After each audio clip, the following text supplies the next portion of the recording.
माताएं इशारा कर रही हैं। किसको क्रोध आता है?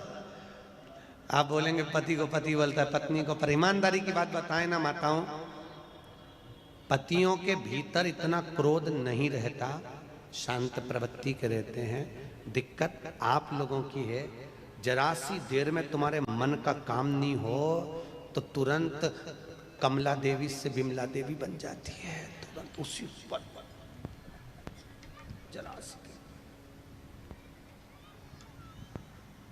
एक पति और पत्नी का झगड़ा हुआ और पति पत्नी का झगड़ा हुआ और पत्नी ने चिल्लाकर जवाब में दे दिया, तुम तो जानवर हो।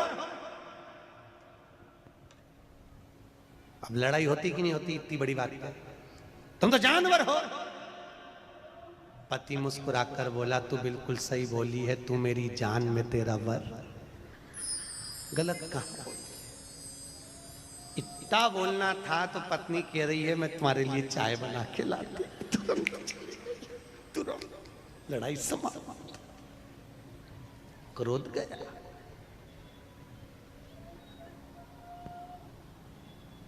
क्रोध समाप्त। आज हम उनके यहाँ गए थे, क्या नाम उनका, नाना भाई के यहाँ, पानी वालों के यहाँ, तो उनके यहाँ वो वकील साहब मिले थे। तो वकील साहब बोले, गुरुजी उनकी धर्म पत्नी आई प्रणाम करने के लिए। तो वकील साहब बोले, ये मेरी धर्म पत्नी है। हमने कहा कथा का असर हो गया पूरा। तो हमने कहा धर्म पत्नी क्यों? क्योंकि गुरुजी पहले दिन कथा से बोल रही थी, कथा में चलो, कथा में चलो, और मुझे दूसरे दिन से कथा में लेकर आई है। और आप कहते हो जो अपने पति को कथा में लेकर आ जाए वो धर्म पत्नी कहलाती है। हमने कहा बिल्कुल सत्य है, गलत नहीं है, बिल्कुल सत्य। धर्म के पथ पर चलना सिखाइए महाराज, धर्म के पथ, धर्म के पथ। आज यहां शास्त्र कह रहा है, हिरण्यकशिपु ने जो वर मांगा घर आकर देखा तो धर्म पत्नी नहीं है। धर्म पत्नी को लिया तो नारद जी के यहाँ गर्भ का जो ज्ञान मिला था, उस ज्ञान की प्रबलता में धर्म पत्नी प्रखर हुई महाराज। पत्नी के गर्भ से जो बच्चा हुआ, होते से उसने भगवान के नाम का हिलात करा, उसका नाम प्रहलाद हुआ है महाराज। प्रहलाद खोलते तेल में डाल दिया,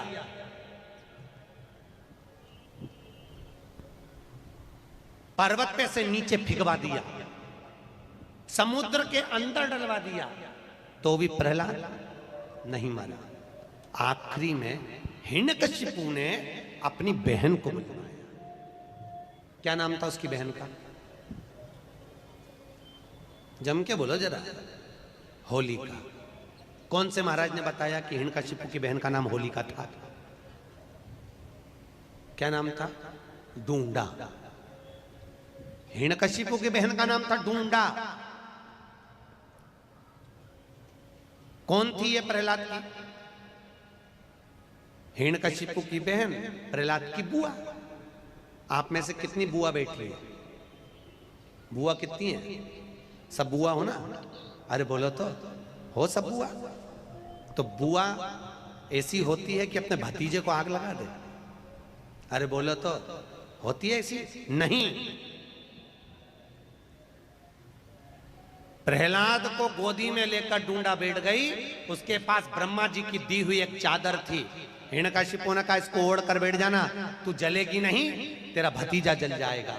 डूंडा चादर ओढ़ कर बैठी, प्रहलाद को गोदी में रखा, चारों तरफ से जब आग लगी, डूंडा को लगा मेरा भतीजा जल जाएगा। डूंडा ने अपनी चादर उतार कर अपने भतीजे पे डाल दी, डूंडा खुद जल गई, अपने भतीजे को बचा लिया। ऐसी होती है बुआ जो देती है दुआ। बुआ कभी बद्दुआ नहीं देती महाराज। अगर उस दिन बुआ प्रहलाद को जला देती तो उसके बाद दुनिया में कोई भतीजा अपनी बुआ को नहीं पूछता। पर आज भी शादी में, ब्याह में, फंक्शन में सबसे पहले बुआ जी को बुलाया जाता है। आओ। बुआ को इसलिए बुलाते हैं क्योंकि उनने भतीजे की रक्षा करी थी। वो राक्षस कुल में जन्मी थी, राक्षस की बहन थी, पर मरते मरते अच्छा काम करके भगवान की होली, इसलिए हमारे यहां मनाई होली। परवारे करमाला वालों, तुमने तो उसका नाम ही धर दिया होली। अच्छा काम करके भगवान की होली, इसलिए हमारे यहां होली का त्योहार मनाया। नाम था ढूंढा, इसलिए आज भी होली में मोटे मोटे लक्कड़ ढूंढ जलाए जाते हैं। पतली लकड़ियां नहीं, मोटे लक्कड़, मोटे ढूंढ जली। अंतिम प्रहलाद से पूछा ये ज्ञान इसको आया कहां से? गुरु जी से पूछा इसको ज्ञान कहां से है? तो ये गर्भ का ज्ञान है। गर्भ का ज्ञान कोई साधारण है क्या? गर्भित ज्ञान। प्रथम ज्ञान होता है गर्भ का ज्ञान। माता कहती हैं गर्भवती नारी को भजन करना चाहिए। कथा सुन, हम एक बार पंढरपुर में कथा करने आए थे, लगभग 17-18 साल पहले की बात होगी। कथा करने के लिए आए थे, माहेश्वरी भवन में कथा थी। अभी उस दिन हम लोग गए थे तो हम माहेश्वरी भवन में ठहरे थे महाराज। माहेश्वरी भवन में कथा थी, माहेश्वरी समाज ने कराई थी, सोमानी संगमनेर के, उन्होंने कराई थी। कथा में एक बहू आकर बैठी, उसने कहा गुरु जी कल आप हमारे यहाँ आना। जैसे कई लोग कहते हैं ना हमारे यहाँ पधार जो, आज हम एक दो जगह गए तो आप हमारे यहाँ पधारना। हमने कहा ठीक है आएंगे दीदी, जरूर आएंगे। हम गए उनके यहाँ गए, उसने सेब कतर के रखे थे, काट के रखे थे। उनका एक लड़का था 12 साल का, वो सेब उठा के ले गया। उसने ड्राई फ्रूट्स ला कर रखे, काजू बादाम पिस्ता, वो पूरी की पूरी प्लेट लेके भाग गया। थोड़ी देर बाद उसकी माँ ने चांदी के गिलास में दूध भरकर रखा, वो गरम की गरम दूध ले जाकर गटर गटर पी गया। हमारे सामने आता और वो उठा के भाग जाता। हमने पूछा दीदी बोली गुरुजी आपका अपमान हो गया, मेरे लड़के ने सब खा गया, तुम्हारा अपमान हो गया। मैं तुम्हारे लिए ला रही थी और उठा के। हमने कहा जान दे अपमान तो चूल्हा में, पहले ये बता कि ये हुआ कैसे, ये बता ये कैसे, वो तो जान दे अपमान तो हुआ। गुरुजी जैसे आप कथा करने आए ना, ऐसे ही जब ये मेरे गर्भ में था तब यहाँ राम कथा चल रही थी। मैंने पंडित जी से पूछा था गुरुजी से, गुरुजी मेरे गर्भ में बच्चा है तो मैं कौन सी कथा पढ़ूं जिससे मेरा बच्चा अच्छा हो? राम कथा वाले महाराज ने कहा था सुंदर कांड पढ़। गुरुजी जब ये गर्भ में था इतने सुंदर कांड के पाठ करे, इतने पाठ करे, ऐसी औलाद पैदा हुई, सकनी नहीं बैठे। ये पाठ का बड़ा असर है। आज के जमाने में जो औलाद होती है ना, ये टीवी देख देख के पैदा होती है, क्योंकि डॉक्टर बोल देते बेड रेस्ट, डॉक्टर बोलते बेड रेस्ट, पलंग पे पड़ी रहो, दिन भर टीवी देखती रहो। 24 घंटा टीवी देखे, गर्भ में जो बच्चा था वो टीवी देखता रहा। माँ के दृष्टि से बच्चे ने टीवी देखी। अब बच्चा जन्म लिया तो दिन भर, क्योंकि वो टीवी में नाटक देख, नाटक में ऐसा कोई नाटक ही नहीं जिसमें कहीं का हंसता दिखे। पूरे नाटक में देख लो कहीं ना कहीं की 24 घंटे रोती ही मिले। नाटकों में, सीरियलों में रोए, वो नाटक देख के औलाद पैदा हुई।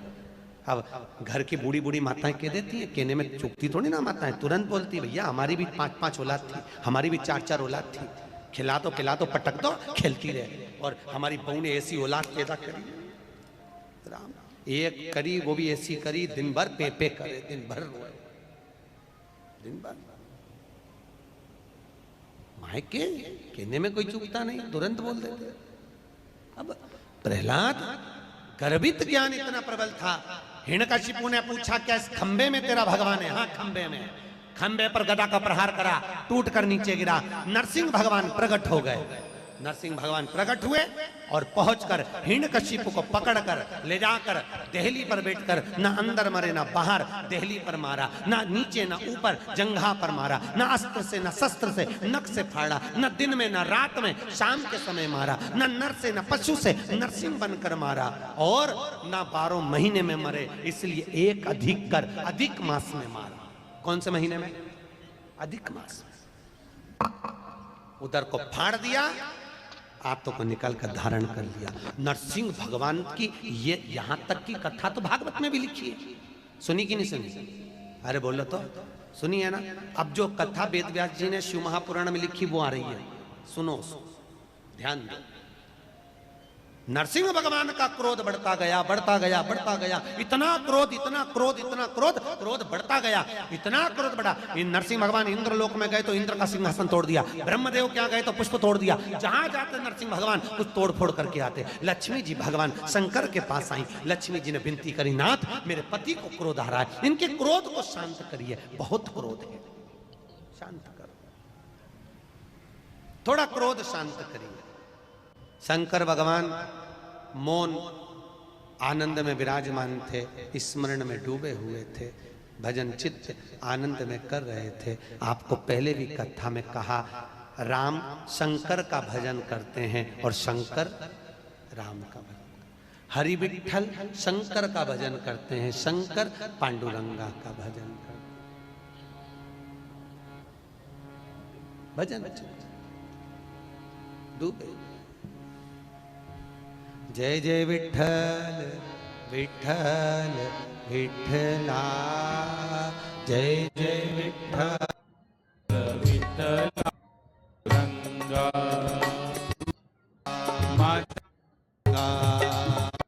माझा विठ्ठल पांडुरंगा, माझा विठ्ठल पांडुरंगा। शंकर भगवान ने सारे देवताओं को बुलाकर कहा, नरसिंह अवतार कोई साधारण सा अवतार नहीं है जिसका क्रोध शांत कर दिया। तो फिर क्या करा जाए?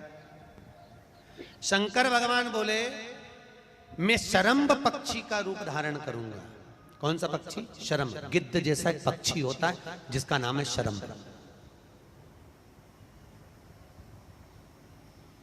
शरम्भ पक्षी, गरुण जैसा स्वर। पक्षी तीर्थ गए हो? अरे बोलो तो, पक्षी तीर्थ गए हो कभी? हैं? कोई गया? नहीं गए? कभी मौका लगे तो जरूर जाना। चेन्नई से 82 किलोमीटर की दूरी पर है पक्षी तीर्थ, जहां पर सुबह ब्रह्म मुहूर्त में 56 तरह का भोजन लगाया जाता है और गरुण जी महाराज आज भी उस भोजन को करने के लिए आते हैं। लाखों जनता प्रतिदिन गरुण जी का दर्शन करने के लिए पक्षी तीर्थ जाती है। कभी मौका लगे तो जाकर देखना, मगर केवल गरुण पक्षी ही मिलेगा आपको। वो पक्षी तीर्थ में आते हैं, भोजन करते हैं, चांदी की थाली में उनके लिए भोजन लगता है और उड़कर चले जाते हैं। कहाँ जाते हैं? फिर सवेरे ब्रह्म मुहूर्त में दूसरे दिन ही आते हैं, दिखते ही नहीं पक्षी। शरम्भ पक्षी का रूप रखा भगवान ने, और शरम्भ पक्षी का रूप भगवान शंकर करें, ऐसे नहीं रख सकता। सारे देवता मिलकर मेरे को सपोर्ट करो, मेरे पक्ष में, और मैं शरम्भ पक्षी का रूप रखूंगा, उड़ते हुए जाऊंगा, नरसिंह भगवान को पंजे से उठाऊंगा और ले जाकर अलखनंदा नदी में पटकूंगा। नरसिंह भगवान को भगवान शंकर ने उठाया, शरम्भ पक्षी का रूप धारण कर कर। शिव जी का एक नाम बनने जा रहा है शरम्भेश्वर महादेव। कौन से महादेव हैं? शरम्भेश्वर। शरम्भ पक्षी का रूप। कल मेरे लाइव सेशन